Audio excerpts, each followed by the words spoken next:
friends, welcome back to my channel. இன்னைக்கு நம்ம வீடியோக்குள்ள போறதுக்கு முன்னாடி சேனலை சப்ஸ்கிரைப் பண்ணாம இருந்தா இப்பவே யூடியூப் போயிட்டு நம்ம சேனலோட பேரை டைப் பண்ணுங்க, choose to be fuzzy அப்படின்னு சொல்லிட்டு. ஸோ இந்த மாதிரி ஒரு ஸ்க்ரீன் டிஸ்பிளே ஆகும். உள்ளே போயிட்டு சப்ஸ்கிரைப்ன்ற பட்டனை ப்ரெஸ் பண்ணுங்க. அப்படியே பக்கத்தில் இருக்க பெல் ஐக்கானையும் ப்ரெஸ் பண்ணிடுங்க. பெல் ஐக்கானை ப்ரெஸ் பண்ணிட்டீங்கன்னா இதுக்கு மேலே வீடியோஸ் தேடி நீங்கள் போக வேணாம். நான் போடுற வீடியோஸ் எல்லாம் உங்ககிட்டயே வந்து சேரும். ஸோ இப்போது இன்றைக்குள்ள வீடியோக்குள்ளே நம்ம போயிடலாம். இன்றைக்குள்ள ஸ்பெஷல் ரெசிபி என்னன்னு பார்த்தீங்கன்னா சாக்லேட் லாவா கேக்கு தான். அதுவும் வந்து ஓரியோ பிஸ்கெட்ஸ் வச்சு எப்படி பண்ணுறது அப்படின்னு சொல்லி தான் பார்க்க போகிறோம். இது ரொம்பவே சாஃப்ட் அண்ட் ஃப்ளஃபியாக இருக்கும். அண்ட் இந்த ரெசிபிக்கு தேவையான பொருள் நீங்கள் வந்து பார்த்தீங்கன்னா ரொம்பவே சிம்பிள் அண்ட் அவைலபிள் மெட்டீரியல்ஸ் தான். இது வந்து எல்லாரோட ஒரு ஃபேவரட் ரெசிபி. ஸோ வந்து இந்த ஒரு சிம்பிள் அண்ட் ஈஸியான ஒரு ரெசிபி எப்படி பண்ணுறதுன்னு சொல்லிட்டு நம்ம வீடியோக்குள்ளே போய் பார்த்துடலாம். ஃபர்ஸ்ட் வந்து நான் ஒரு பாக்கெட் ஓரியோ பிஸ்கெட் எடுத்துக்கிறேன். இது வந்து பெரிய பாக்கெட்டாக எடுத்திருக்கேன் நான்.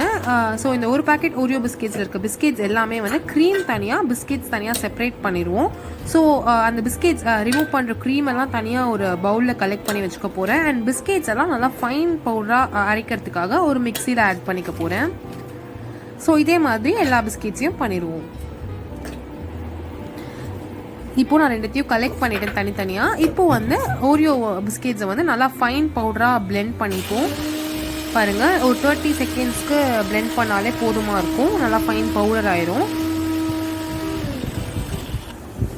ஸோ பாருங்கள், இந்த மாதிரி நல்லா ஃபைன் பவுடராக நான் பிளெண்ட் பண்ணி வச்சுக்கிட்டேன். இப்போது நெக்ஸ்ட்டு ப்ராசஸ் ஃபர்தராக போகிறதுக்கு முன்னாடி ஒரு ஒயிட் பவுல், ஒரு பவுலுக்கு நான் வந்து இந்த பவுடரை ட்ரான்ஸ்ஃபர் பண்ணிக்கிறேன்.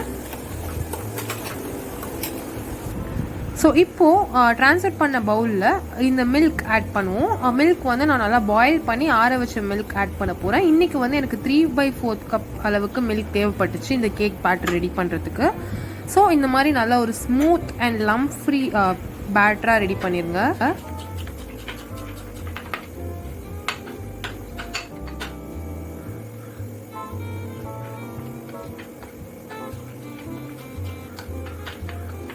பாருங்கள், நல்லா மிக்ஸ் பண்ணிகிட்டே இருக்கேன். இந்த மில்க் ஆட் பண்ணி நல்லா ஸ்மூத்தான கன்சிஸ்டன்சி வர வரைக்கும் நான் மிக்ஸ் பண்ணிக்கிறேன்.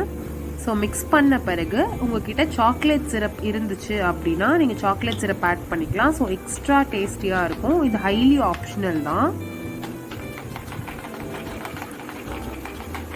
அண்ட் வந்து உங்களுக்கு சுகர் வேணுன்னா கூட நீங்கள் சுகர் பவுடர் ஆட் பண்ணிக்கலாம். பட் நான் வந்து சுகர் பவுடர் ப்ரிஃபர் பண்ண மாட்டேன். பிகாஸ் இதில் இருக்க சுகரே வந்து லைக் கரெக்டாக இருக்கும். ஸோ பாருங்கள், நல்லா லம்ப் ஃப்ரீ பேட்டராக ரெடி பண்ணிட்டேன். இப்போது வந்து நம்ம வந்து இட்லி குக்கரை வந்து ஹீட் பண்ணிடலாம்.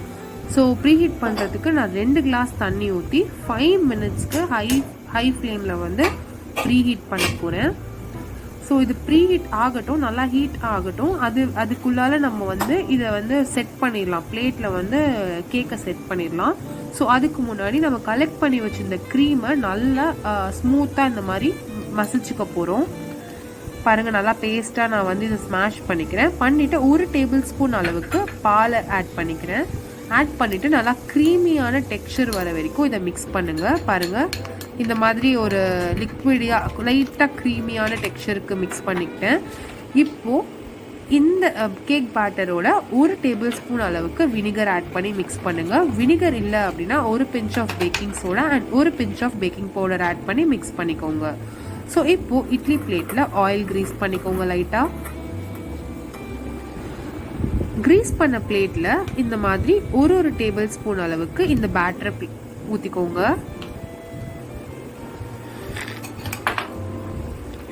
அதுக்கு நடுவில் இந்த மாதிரி அந்த க்ரீமை பிளேஸ் பண்ணிக்கோங்க.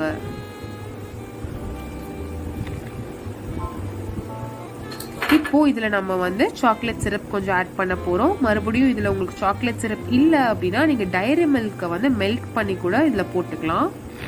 அண்ட் இதுக்கு நடுவில் உங்கள்கிட்ட சாக்லேட்ஸ் இல்லை வந்து பிஸ்கெட்ஸ் ஏதாவது இருந்ததுன்னா குட்டி குட்டி பீசஸ் ஆட் பண்ணிக்கலாம். மறுபடியும் இப்போது ஃபைனலாக நம்ம இந்த பேட்டரை வச்சு இதை ஃபினிஷ் பண்ணி வச்சுக்க போகிறோம். ஸோ நம்ம ஃபைனலாக க்ளோஸ் பண்ணிட்டோம். இப்போ நான் ஒரு பேக்கெட் பிஸ்கெட்டில் 4 சாக்கோ லாவா கேக் பண்ண முடியுது என்னால். ஸோ இப்போ ப்ரீஹீட் ஆயிடுச்சு. இந்த பிளேட்டை வந்து உள்ளே ப்ளேஸ் பண்ணிடலாம். அண்ட் உள்ளே ப்ளேஸ் பண்ண போது ரொம்ப கேர்ஃபுல்லாக ப்ளேஸ் பண்ணுங்கள். ஏன்னா வந்து நம்ம ப்ரீஹீட் பண்ணனால ரொம்பவே ஹீட் இருக்கும். ஸோ பார்த்து ப்ளேஸ் பண்ணுங்கள். ஸோ இதுக்கு மேலே நம்ம 15 மினிட்ஸ் இதை வந்து ஸ்டீம் பண்ண போகிறோம். 15 மினிட்ஸ் கழித்து இதை நல்லா ஆற வைக்க போகிறோம். ஆற வச்சுட்டு இதை எடுத்தால் இது அழகாக ரிமூவ் ஆகி வரும். பாருங்கள் எவ்வளோ சிம்பிளாக ரிமூவ் ஆகி வருது. அண்ட் அதோட ஷேப்பும் பர்ஃபெக்டாக இருக்குது. ரொம்பவே டேஸ்ட்டாகவும் இருக்கும். சிம்பிளான இன்க்ரீடியன்ஸில் எப்படி நம்ம வீட்லேயே சாக்கோ லாவா கேக் பண்ணுறதுன்னு சொல்லிட்டு பார்த்தோம். ஸோ இது கண்டிப்பாக நீங்கள் ட்ரை பண்ணி பாருங்கள். அண்ட் கிட்ஸ்க்கு ரொம்பவே ஃபேவரட்டான ரெசிபி. இதை பாருங்கள், நான் கட் பண்ணி காமிக்கிறேன். நீங்களே பாருங்கள் எவ்வளோ சாக்லேட்டியாக வரப்போகுது அப்படின்னு சொல்லிட்டு. ஸோ ரொம்பவே சூப்பராக வந்திருக்கு. ரொம்பவே சிம்பிளான இன்க்ரீடியன்ஸில் எப்படி வீட்லேயே இவ்வளோ சூப்பரான ரெசிபி பண்ணுறதுன்னு பார்த்தோம்.